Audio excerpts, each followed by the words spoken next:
Hello my dear cinema lovers, I'm మన విశ్వ review channel. Kodandaramireddy దర్శకత్వంలో గీతా ఆర్ట్స్ బ్యానర్ మీద అల్లు అరవింద్ నిర్మించిన చిత్రం చిరంజీవి హీరోగా విజేత. నిజానికి ఆ సినిమా హిందీ సినిమాకు రీమేక్.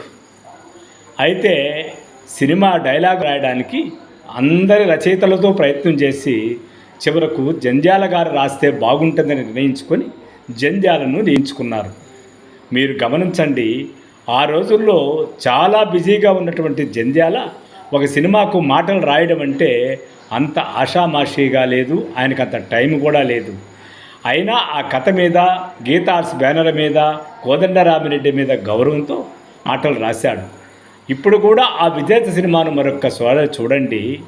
అందులో శారద, సోమయాజులు, చిరంజీవి గారి కాంబినేషన్లో ఉండేటటువంటి ఫ్యామిలీ సెంటిమెంట్ డైలాగులు ప్రతిసారి మనల్ని కదిలించేంత గొప్పగా రాశారు జంధ్యాల.